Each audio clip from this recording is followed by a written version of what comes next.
तो तालिबान की अंतरिम सरकार में आतंकी हक्कानी सिर्फ एक नाम है। ऐसे आतंकियों की तालिबान सरकार में एक लंबी फहरिस्त है। इस रिपोर्ट में पूरी लिस्ट आप देखिए और ये भी समझिए कि तालिबान की ये सरकार सबसे दुनिया की खूंखार सरकार क्यों है। आपकी बात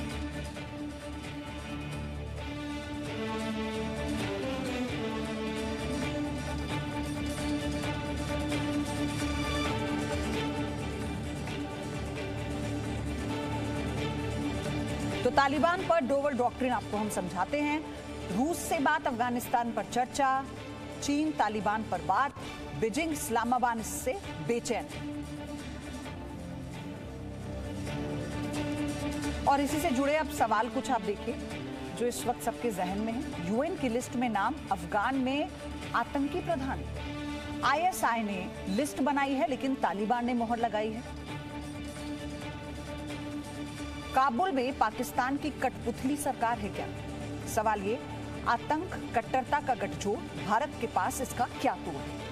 सवाल यह है कि अफगानिस्तान की आतंकी सरकार एक बड़ा खतरा है, क्योंकि अब भारत के परिप्रेक्ष्य में आने वाला समय क्या कहता है, भारत का स्टैंड क्या होगा, क्या रणनीति होगी। अब घूम फिर कर सवाल सिर्फ और सिर्फ ये बन गया है। मेरे साथ 4 मेहमान हैं। अचल मल्होत्रा, पूर्व राजनयिक, रविंद्र सचदेव, अंतर्राष्ट्रीय मामलों के जानकार मेरे साथ जुड़ गए हैं। कर्नल रिटायर तेज टिक्कू रक्षा विशेषज्ञ के तौर पर हमारे साथ हैं। कर्नल रिटायर अनुराग शुक्ला भी रक्षा विशेषज्ञ के तौर पर मेरे साथ हैं। वेरी गुड मॉर्निंग, आप चारों का बहुत स्वागत है इस चर्चा में। शुरुआत आप ही से करते हुए अचल मल्होत्रा कि मेरा सीधा सवाल है, सरकार बननी थी, वही नाम है जिन नामों पर चर्चा हो रही थी, आतंकवादी सूची में शामिल नाम जो इस वक्त वहां का प्रधान बन बैठा है। सवाल सिर्फ इतना कि भारत के परिप्रेक्ष्य में अब आगे क्या? भारत के परिप्रेक्ष्य में तो ये बहुत पहले ही हो गया था कि जब आतंकवादियों ने बंदूक के जोर पे सरकार, एक निर्वाचित सरकार को गिराया है और एक टेररिस्ट का जो जत्था है उसने एक सरकार, नई सरकार बनाने की दिशा में काम कर रही है। तो ये जाहिर था कि भारत के लिए जो आने वाले वक्त में है चैलेंजेस बहुत बढ़ेंगे और सबसे बड़ा चैलेंज हमारे लिए तो क्रॉस बॉर्डर टेररिज्म का है। और इसके चलते हुए भारत के पास इस समय आज की परिस्थितियों में कोई बहुत ज्यादा विकल्प नहीं है। हमें अपनी सीमाओं की सुरक्षा बढ़ानी है, उससे भी ज्यादा हमें आंतरिक सुरक्षा पे भी ध्यान देना है।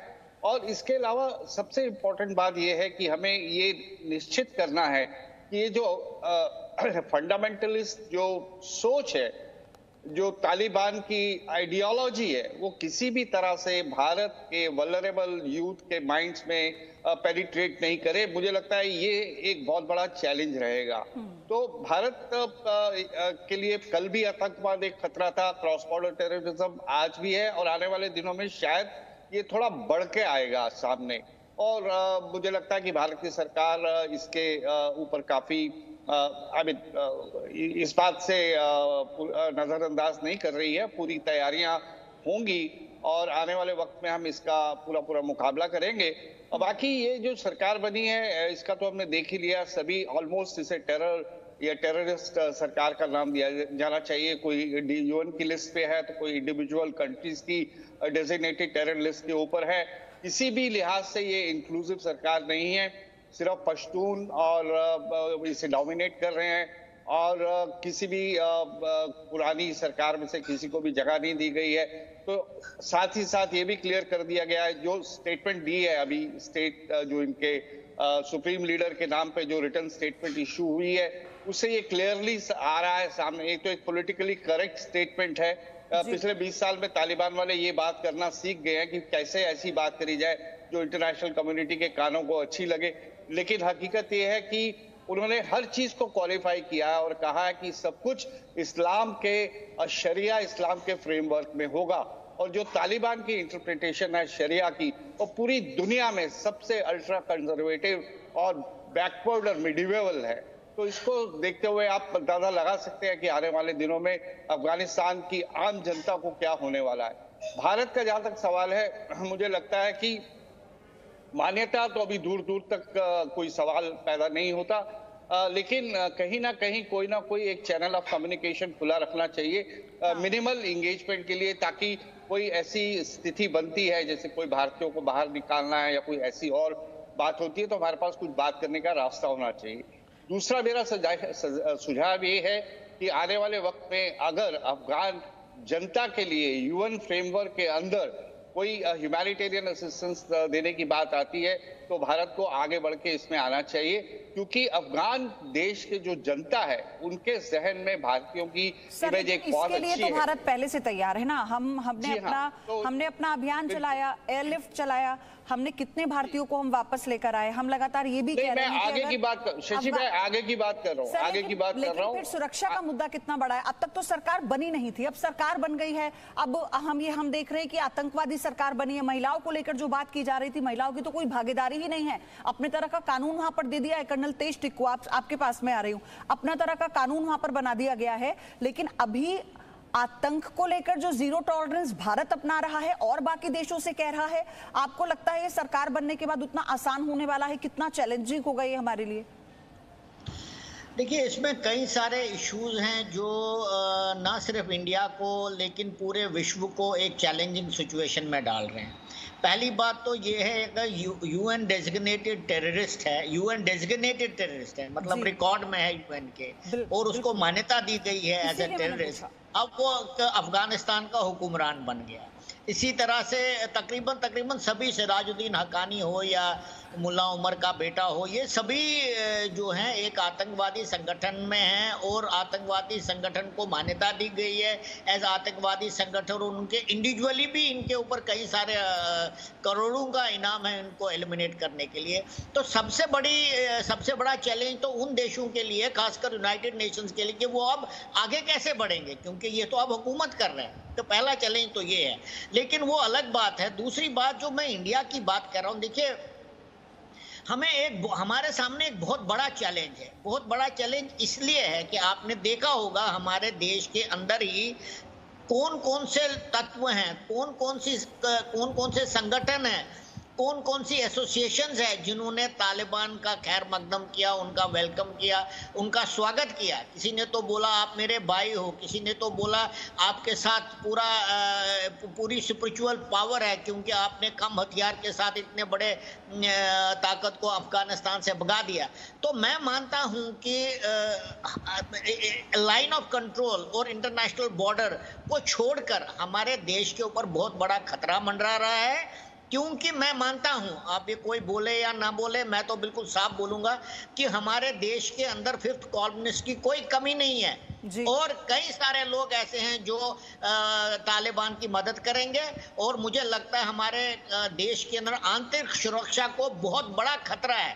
मैं मानता हूं कि लाइन ऑफ कंट्रोल से ये लोग अंदर आएंगे या इंटरनेशनल बॉर्डर से आएंगे, लेकिन वो इतना आसान नहीं होगा क्योंकि इंडियन आर्मी पिछले 32 साल से यही काम कर रही है। और आपने देखा होगा तकरीबन अगर कोई आ भी जाता है लाइन ऑफ कंट्रोल से अंदर तो वो 2-4 किलोमीटर में ही खत्म हो। तेज टिक्कू सर, बात ये भी है ना कि वो तो हमें पता है, हमने सारे ऐसे ऑपरेशंस को असफल किया है आतंकियों के, हमारी सेना ने, हमारे जवानों ने, जिस पर वो बहुत समय से काम कर रहे थे। लेकिन पहले सिर्फ एक जमीन थी भाई, अब एक और जमीन हो गई जहां पे संगठन, वहां पर आतंकियों की भर्ती, जो पूरा प्रोसेस है, ये तो इतनी बड़ी प्लानिंग है ना सर। अभी तो हम सिर्फ इसको ऐसे देख रहे हैं कि सरकार के रूप में। रॉबिंदर, मैं आपके पास आ रही हूँ सर, मैं फिर आपके पास आऊंगी, सबको इसमें इन्वॉल्व करना चाहती हूँ। और सबसे बड़ी बात यह है कि आज जो राष्ट्रीय सुरक्षा सलाहकार हैं रूस और भारत के, उनकी मीटिंग भी होनी है। मैं चाहती हूँ इस परिप्रेक्ष्य में भी जोड़कर आप बताएं, समझाएं। पायोधी जी, मैं तो कहूँगा आज मीटिंग है, इसमें भारत और रशिया को एक कॉन्फ्रेंस की अनाउंस करना चाहिए जो कि अफगानिस्तान की बॉर्डर कंट्रीज है, जिसमें आएंगे ईरान, तुर्कमेनिस्तान, ताजिकिस्तान, रूस, भारत, पाकिस्तान, ताजिकिस्तान, चाइना, क्योंकि इन सब कंट्रीज का बॉर्डर है अफगानिस्तान से। पहली बात, राइट। इन सब देशों को मिलके ये आपस में सोचना है कि आतंक जो अफगानिस्तान की ज्योग्राफी से निकलता है, अगर वो हमारे देशों में नहीं आए, इस पे सबका कॉमन इंटरेस्ट है, राइट। तो भारत को आज हमारे एनएसए, रशियन और इंडियन जब मिले, उसकी एंड में एक तो ये, और इस कॉन्फ्रेंस का नाम क्या होना चाहिए? हिंदू कुश। भाई ये जो सेंट्रल एशिया का रीजन है, ये हिंदू कुश माउंटेन्स का रीजन है, राइट, अफगानिस्तान में। तो हमें इस तरह की कुछ और प्रैक्टिकल डिप्लोमेसी लानी है। ये सिचुएशन है, वन। सेकेंड, जहां तक बात रही, बार बार हो रहा है कि आतंकी हैं, इनके साथ यूएन कैसे डील करेगा। आप मुझे बताइए, नॉर्थ कोरिया के डिक्टेटर नहीं, आतंकी नहीं है? ईरान का लीडर आयतुल्ला according to America and the UN terrorist नहीं है। व्लादिमीर पुतिन को बाइडेन ने कहा एक किलर है, रशिया के ऊपर सैंक्शंस है। अफ्रीका में कितनी कंट्रीज है, म्यांमार में क्या चल। तो बात रियलिटी की दुनिया में यह है कि जिसकी पावर है उसके है। दुनिया को आपस में एडजस्ट करना होगा, हर देश एडजस्ट करेगा, हमें भी एडजस्ट करना है। पर बात यह है कि हमें इस एडजस्टमेंट में अफगान पीपल के साथ जितना ज्यादा हो, जैसे भी बात भी हो रही है, अपने रास्ते बनाने हैं अफगान विमेन के लिए। हमें क्यों नहीं Bharat UN peace keeping force की कॉल करता for the women of Afghanistan. Taliban ने खुद कहा है कि मेरे जो हमारे फुट सोल्जर्स जो हैं वो इतने बेवकूफ हैं, वो तो लड़कियों को मार देते हैं, उनको ट्रेनिंग ही नहीं, उनकी कल्चर ही नहीं है। तो ठीक है, आपकी ये प्रॉब्लम है, हम आपकी प्रॉब्लम सॉल्व करते हैं। आप इनवाइट करो, Taliban should invite the UN कि भाई आप भेजो पीस कीपिंग फोर्स, अदरवाइज कौन देश अपने सोल्जर्स भेजेगा, राइट। तो इन चीजों से करके, और बाय द वे एक चीज देखी जाए, दुनिया के पास कुछ मौका भी है इस्लाम को रिफॉर्म करने का। कितना कट्टर है देखते हैं ना, दिख रहा है कि कितना कट्टर है। इसकी कट्टरपंथी को कुछ कम करवाने के प्रयास करने चाहिए दुनिया को, और जो एड देना है दुनिया देगी ह्यूमैनिटेरियन, उसको लिंक करना चाहिए इनके रिफॉर्म से। अभी कल पिक्चरें आ रही है, देखिए हम कहते हैं कि ये लड़कियों को पढ़ने नहीं देंगे, पर कल पिक्चरें आ रही है, दिखा रहे हैं कि यूनिवर्सिटी में आधे कमरे में लड़कियां बैठी हैं, पर्दा है, और आधी तरफ लड़के हैं।